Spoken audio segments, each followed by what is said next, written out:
This week, Conflict Zone is back in the West Bank city of Ramallah, home of the Palestinian Authority and the Palestine Liberation Organization.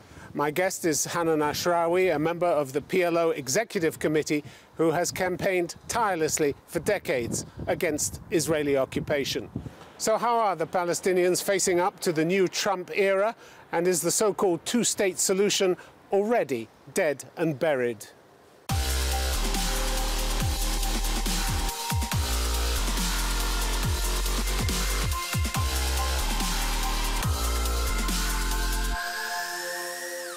Hanan Ashrawi, welcome to Conflict Zone. Thank you, Tim. The new Trump administration, if they should move the U.S. Embassy from Tel Aviv to Jerusalem, de facto recognition of Israel's capital as being in Jerusalem. That's right. Your president, President Abbas, says he'll use diplomatic and legal channels to fight it. That's meaningless, isn't it? He can't fight it. Of course he can fight it, and we should fight it, because it is illegal. And it is, in many ways, becoming complicit with the occupation. It is violating the Rome Statute. But if the U.S. and Israel decide, that's it, isn't it? Well, then they will unleash. No, they will unleash a whole new dynamic in the region and beyond. And what's this dynamic? Violence. You're talking about violence here. I'm talking about anger, hostility, resentment. Violence. Possibly violence, extremism, because this is an extreme position, an ideological position. It will feed its counterpart. But prophecies like violence become self-fulfilling, don't they? You make a prophecy like that, it's going to happen, isn't it? Yeah, that's the usual fallacy. You always blame the person who warns you against introducing a bull into a china shop. You don't blame the person who brought in the bull into the china shop. As if there hasn't been enough violence. There has been more than enough violence, and we've been trying desperately to stop the violence. Really? Unfortunately, when you have ideological positions, when Israel uses power politics and violence and gets away with it, and when it uses absolutist ideology and gets away with it, it generally feeds its counterpart on the other side. John Kerry had to warn you recently, former Secretary of State in the last administration, against continuing incitement to violence from the Palestinian side. I know. So he's not buying this line that you're not inciting violence. You have been inciting violence. We have been. Yeah. I think he's been desperately trying to find a way to show some sort of symmetry, that we are going to blame both sides, the aggressor and the victim, the occupier and the occupied. So they create That's a convenient explanation, isn't it? But it doesn't take responsibility for what you do for the Palestinians. It's a convenient way of approaching the issue, by trying to allocate blame equally, knowing that this is not a symmetrical situation.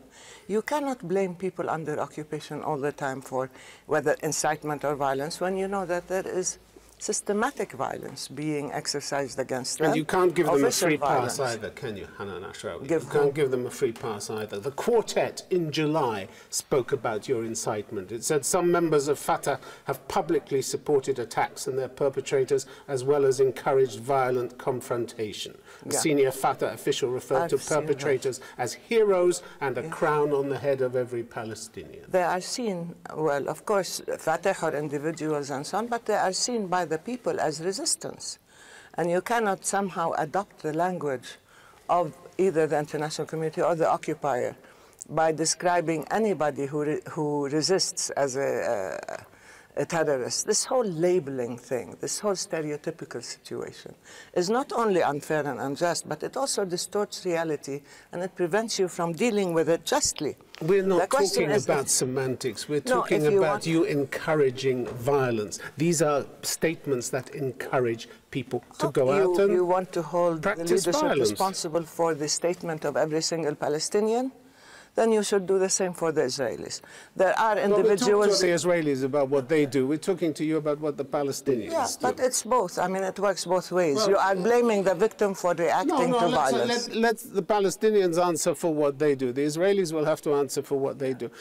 It doesn't help, does it? Have you heard official statements from the president, from the government, from PLO executive members encouraging violence? I think you have heard always statements against violence and calling for non-violent resistance. Well, it's and asking people to take the higher moral ground. Is it taking the moral high ground when your senior chief negotiator, Saeb Erekat, in 2015 goes and visits and offers comfort to a Palestinian family of a man who murdered an Israeli and was killed himself. What kind of signal do you think that sends? You call that murder? To Saab, maybe it's not murder. Kill an Israeli and you get a visit from the PA. It was wonderful. His relative who did that, and he was going to do the family obligation. But at the same time, what is the Israeli army doing on Palestinian land? What are the settlers doing on Palestinian land? You want to end the violence, end it all over the place, and end the source of violence, which is the occupation by Israel, and the ongoing oppression, and the cold-blooded systematic violence against captive, actually vulnerable population. We can't even get your leaders, the Palestinians, to condemn random violence against Israelis. They got the answer repeatedly that we are against violence. Yes, but you won't come out and condemn it. When I asked the Prime Minister here last year to condemn the violence and the stabbings, he refused to do it. What kind of signal does that send? Because that sends a signal that you have adopted the language of asymmetry, that you are willing to adopt the language of Israel, blaming the victim, while you are not talking about Israeli violence. That's a very nice interpretation, Hanan Ashrawi. So I think that's why he said it's a nice interpretation. But look at all the statements, official statements. They all condemn violence. And that's important, because I think the Palestinians have been using extreme restraint.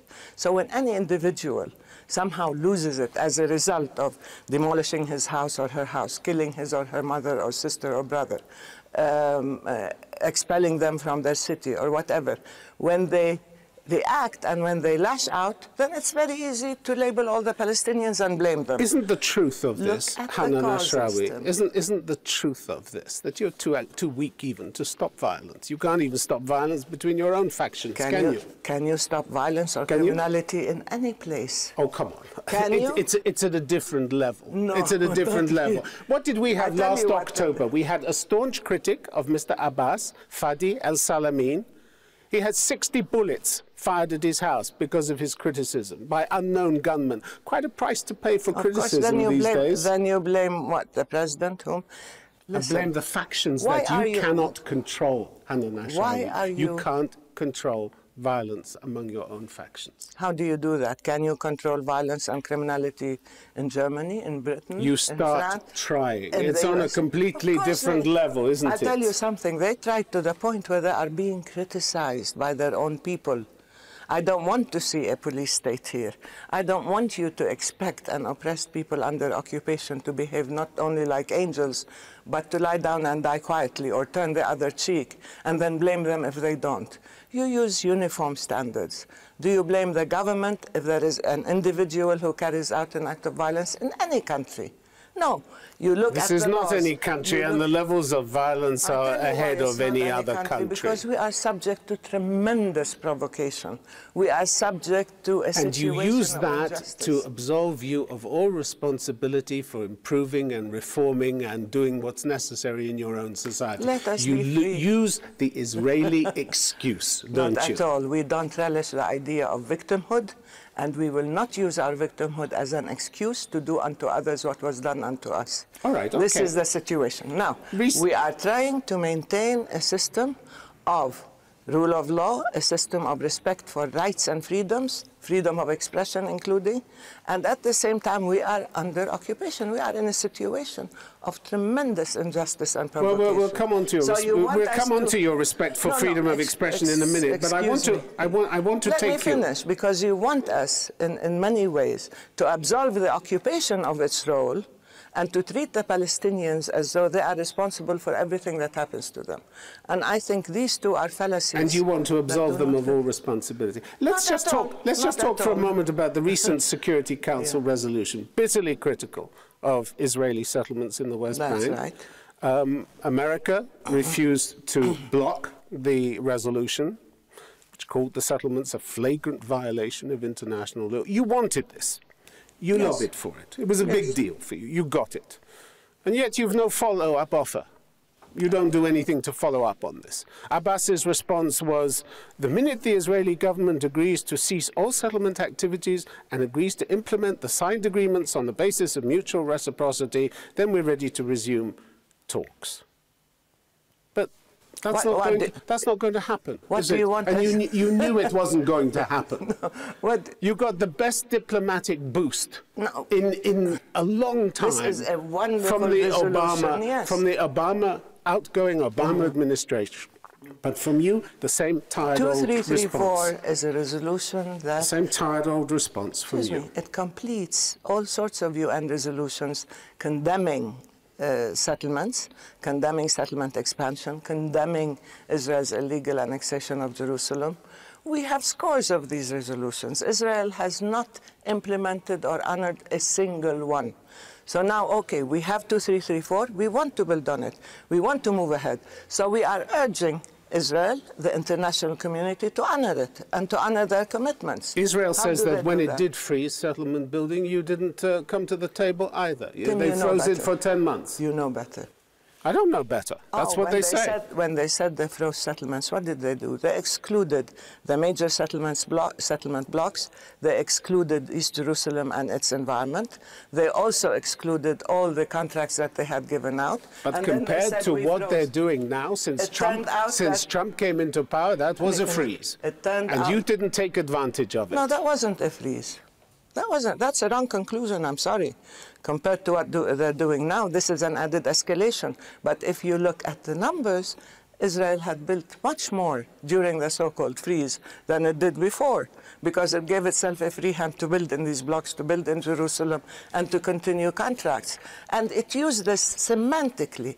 You see, Israeli spin, in many ways, gets adopted by the international community and sometimes by the press in order to avoid dealing with reality.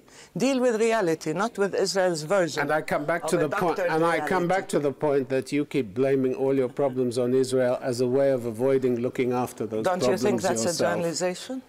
I don't think that's true. I think let's look at the problems. Let's look at the problems within of our own system, and I've been very outspoken in many cases. Yes. Let's look at the problems within your political establishment. Yeah. You have too much power, for instance, in the president's hands. We're not getting reforms. We have nepotism and corruption in the Palestinian Authority. As Abdel Kader al-Husseini, the chairman of the Coalition for Accountability and Integrity, said not so long ago, which you established, he said that he wanted the Legislative Council reactivated because otherwise the anti-corruption drive was meaningless. Absolute power, he said, means absolute corruption. So that's what you've got in the Palestinian Authority. Yeah. That's a statement of fact. Absolute corruption. You got absolute corruption. I don't think we have absolute power yet, but I think there are instances of corruption. But the important thing is that we do have in place several instruments in order to deal with corruption. Not only do we have the Coalition for Accountability and Integrity, we also have the Anti-Corruption Commission, which is formulated by law and has the power to hold people accountable. We also have several civil society You have a president who refuses to name a successor, keeps all the power to himself, effectively preventing any kind of orderly transfer of power, and you have bitter infighting, and you will have bitter infighting over the succession. He ensures that by keeping all this power in his hand. Leader of Fatah, leader of the PLO, president of the Palestinian Authority, at 81, a sick man, refuses to name a successor. And you think that's progress? You think that's moving somewhere? He should name a successor. I think we should have elections. We should have elections for a president and a vice president. Well, you could have had elections, but you keep putting them off. What do you mean you're trying to have elections? Just announce them, have them. What is this trying to have elections? We did have elections. We did have an announcement of elections, and what happened was that the Hamas faction in Gaza managed to undermine them by having its own courts. Try to exclude the other factions' candidates. So yes, we have obstacles and we have serious problems. The thing is, do we have the will to deal with them? Is there an active public opinion and civil society? Are we trying very hard to face these things and to change them? Even under occupation, which you say we blame everything on we don't blame everything on the occupation. But when you're not free enough to move from one place to the other in your own country, when you don't feel safe in your own home, when you could be detained or arrested, when Iran for office for the PLC in Jerusalem. I was detained. I was stopped at the checkpoint. I couldn't get to my constituency in Jerusalem. I was beaten up. They took away my elections documents and platform and so on. And 24 hours, I couldn't get there. So I'm not saying that we don't want to have elections because Israel treats us like that. But at the same time, this is reality. You made a great play that you're cracking down on corruption, okay? We're trying. You're trying. More than a year ago, this Palestinian Coalition for Accountability and Integrity flagged its own concerns on the corruption front, and nothing was done. It cited a failure to adopt a national comprehensive and participatory plan against corruption. Plan. There isn't one. Concerns that the Ministry of Finance... There is one, but we need it to be implemented more accurate. So it's just a piece of paper at the moment? No, it's implemented in part, and that's why we said you cannot have anti-corruption partially. You can't use it selectively. You have a Ministry of Finance. You have a Ministry of Finance that has ceased to disseminate budgets and data. You have an ongoing rise in official salaries in state institutions. That's not true. I'm telling you, we've had several meetings with the Minister of Finance, whether with Amman, the coalition, or the Parliament, the PLC, the parliamentary blocs had meetings. I have a copy, we all have a copy of the proposed budget. Yeah, but you say yourself that the anti-corruption isn't being implemented. And we are... Don't change the subject. No, I'm not changing the subject. I'm not changing the subject. I'm talking about presenting the budget by the Minister of Finance. And he did present it. We are looking at it. And in a few days, we're having another meeting also with the committee in the PLC to review the budget again. So we have it. The problem is the PLC itself is not functioning the way it should be because of the rift. And it's the rift that's a major problem. The rift between Hamas and Fatah. Hamas and Fatah, West Bank and Gaza, and it's a serious problem. Okay. You talked about freedom of speech, how much you value freedom of speech. Last year, Human Rights Watch said both Palestinian governments practiced intimidation and physical abuse of anyone who dares to criticize them. Last year, the Palestinian Authority arrested and charged activists and musicians whose only crime was to ridicule the security forces for cooperating with Israel and accusing the government of corruption. You blame Israel for violating its commitment.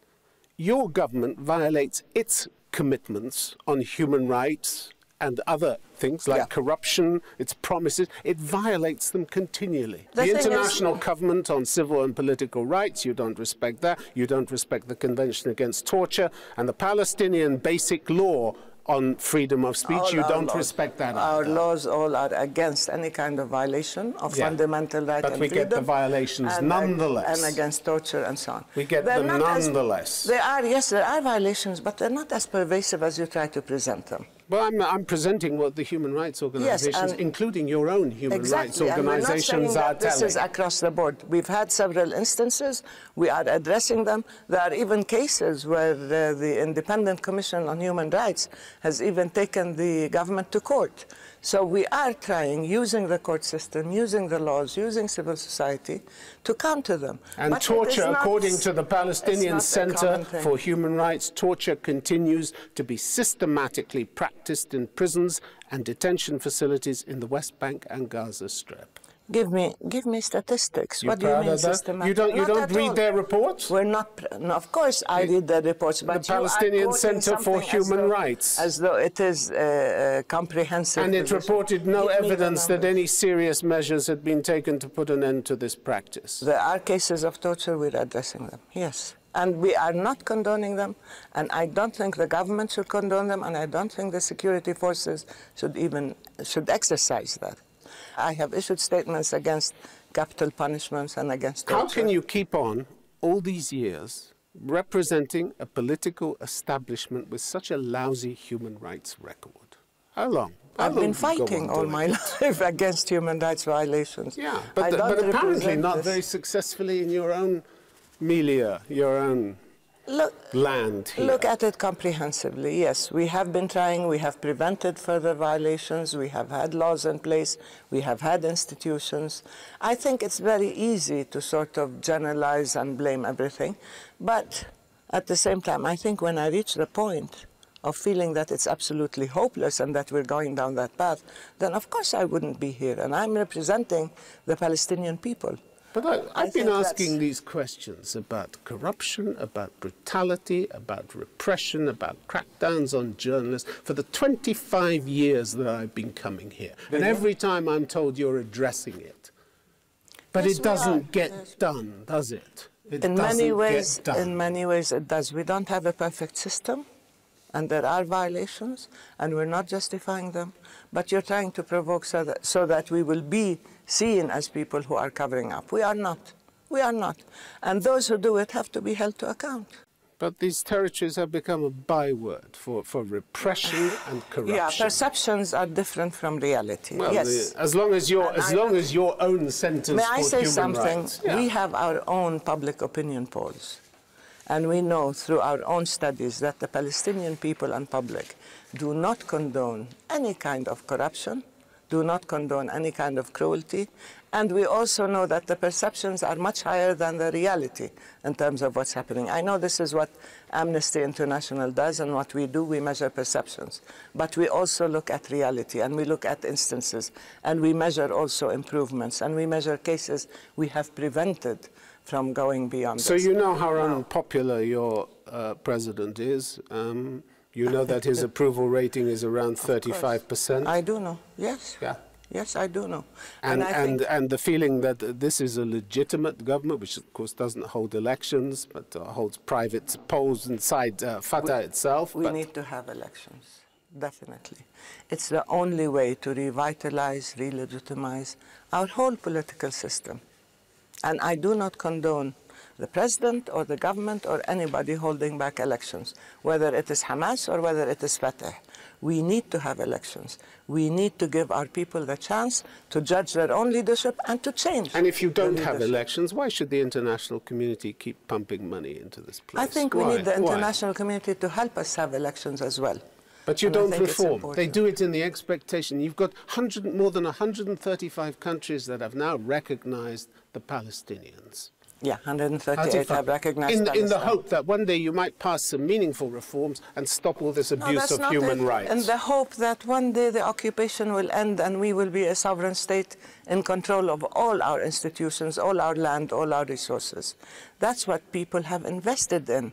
Ending the occupation. Not for you to continue your internal feuds and battles and endless failure to reconcile Hamas and Fatah. There has been a regression, I admit. We had accomplished tremendous steps in terms of reform and accountability. Unfortunately, there has been a serious regression, and we're admitting it and we're trying to fight it. Now, if you keep people in a prison cell and you keep them subject to other types of aggression and injustice and corruption and so on by the occupation, you cannot blame them for everything. Now, the international community said that they will invest in nation building and state building in order to have the two-state solution, and they will invest in getting a devolution of occupation, because ending the occupation is a sine qua non for peace. Hanan Ashrawi, the two-state solution is finished, isn't it? The two-state solution is finished, isn't it? If it is finished? It's a one-state solution, if it is finished, isn't it? then there is no hope of peace for a very long time. It is because finished, if Israel has succeeded in taking over most of the land that is Palestinian land, 1967. We're not talking about all the land. We're not talking about all of Palestine. The Israelis are offering you a state minus. I think this was the comment from Prime Minister Netanyahu. That is extremely arrogant and minus. racist. Extremely arrogant and racist. We recognized Israel on 78% of historical Palestine. But this might be the best offer you're going to get. And you may look back on it, as some Palestinians look back on Camp David and Taba as the best offer you ever got. You may look back on this and wish you'd taken it. Okay, you're telling a thief you can steal a bit less, huh? And we have to accept that. We have agreed that Israel exists on 78% of Palestine. We want the remaining 22%, including East Jerusalem. And you cannot keep chipping away at that, allowing Israel to act outside the law, to take more and more land, more and more resources, to destroy the very viability of the Palestinian state, the very territorial contiguity, and, excuse me, the heart of the Palestinian state, which is Jerusalem. Isn't it time and to tell take... the Palestinians you have to do with the pittance that you're getting. No. But you keep turning down offer after offer. You may not get any other offers. Do you really want a one-state solution? No, I don't, but there are people who are saying it's inevitable. It's a de facto outcome of Israel's greed, and I think we're getting dangerously close to the end of the two-state solution, and I don't want to see the de facto outcome of one-state solution, because that means the perpetuation of the occupation, land theft, oppression, expulsion of Palestinians, home demolitions. This is a very cruel situation to have the Palestinians captive in a situation where they have no rights, and then to tell them you have to accept whatever Israel offers. No, Israel has... Look, I haven't seen any offer from Israel. Let me see it. But I tell you frankly, Israel has to be bound by the law. Israeli impunity has to end. Hanan It cannot Ashrawi. hijack peace, and it cannot hijack the law. Thank you for being on Conflict Zone. You're most welcome. Thank you. My pleasure.